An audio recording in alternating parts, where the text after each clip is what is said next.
Hello and welcome to another video from me, Box of Demons. And yes, we are in Generation 0. Now this game seems to have had a bit of a bad rep from the community and reviewers alike. But I'm here to tell you that me personally, I'm really enjoying this title. The best way to get the most from this game, especially when playing in single player, is to almost immerse yourself and roleplay. If you actually imagined you are a survivor on this island on your own, trying to discover the story of what happened to the island, where the inhabitants are, where these robots have come from, and why the combat and slaughter has actually happened, if you take your time, read the notes, research, explore, and come at this game from a different mindset, it really is quite an immersive, enjoyable experience.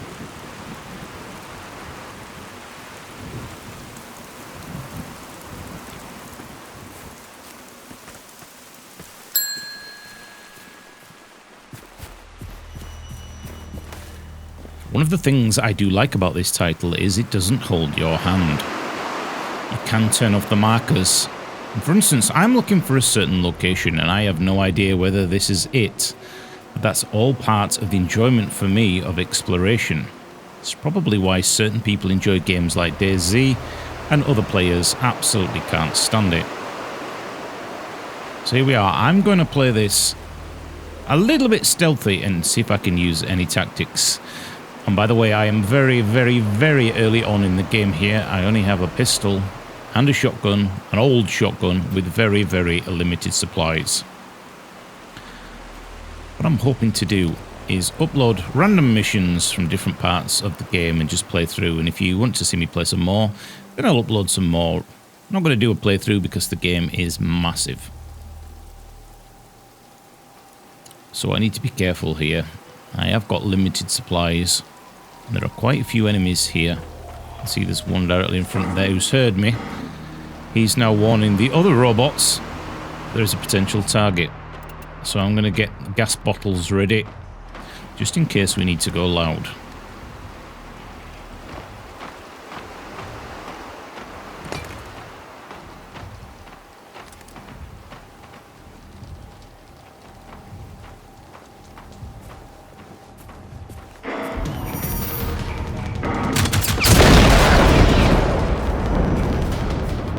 So having taken that out, I will have alerted all the other robots now of my location. As you can see, the yellow marker means they're in kind of hunt mode.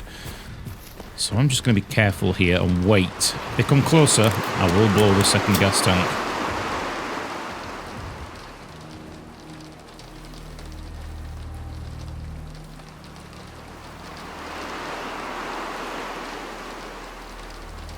It doesn't appear at this stage that they're actually coming this way.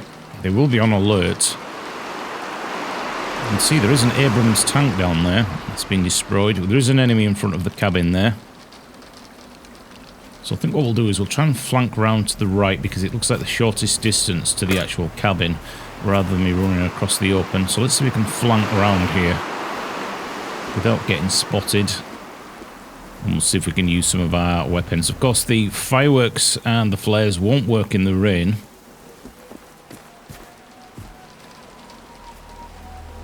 Got to adapt to the environment.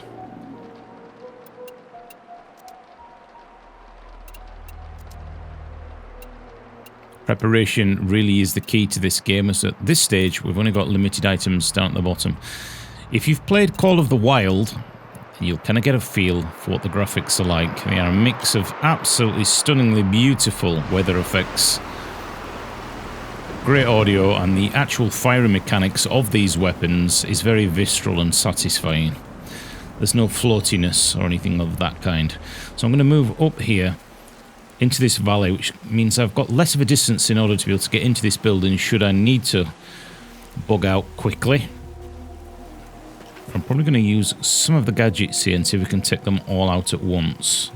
I may even double bag some gadgets down so I've got a second opportunity.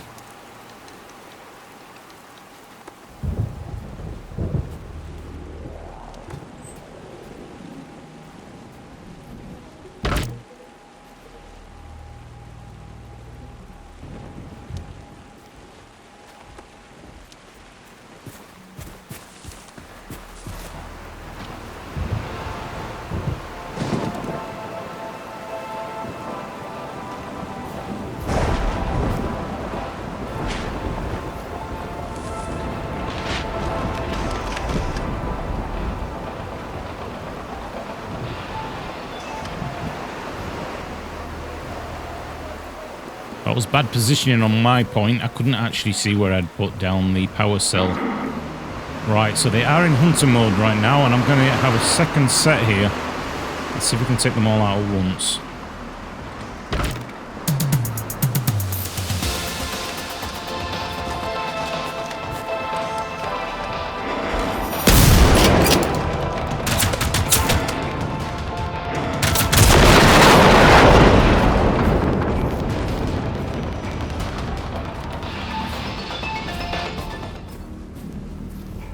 Those power cells really are powerful, and they're probably a little bit overkill, if I am honest, at this stage for these small robots.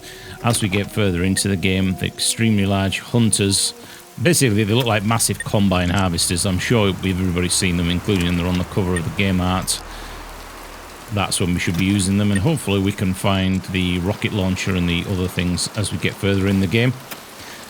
A lot of people seem to think that the game is boring and too easy. Well, believe you me, as you start to head up north and it starts snowing, the robots are a lot more aggressive and the AI seems to be ramped up quite drastically.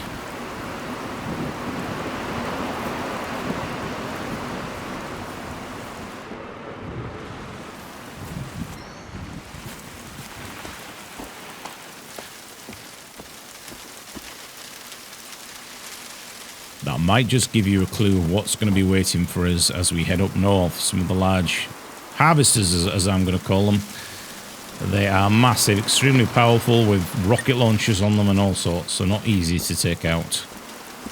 Would this game be more enjoyable in co-op?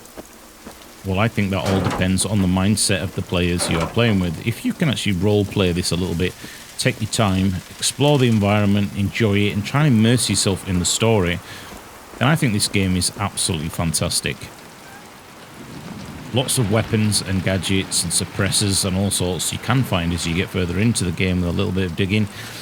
And there has been a massive April patch that fixed a lot of the bug fixes and a lot of the missions that were stuck and you weren't able to complete. All those are in now and that is fixed as well. The game is silky smooth. I've only had one crash, but since updating the Nvidia drivers, I've had no problems whatsoever. Do let me know in the comments box below if you'd like me to play some more random missions as I get further into this title, and maybe even look at some co-op. So far, I'm only about an hour in. As I'm taking my time, I really am enjoying this title. Thanks for watching.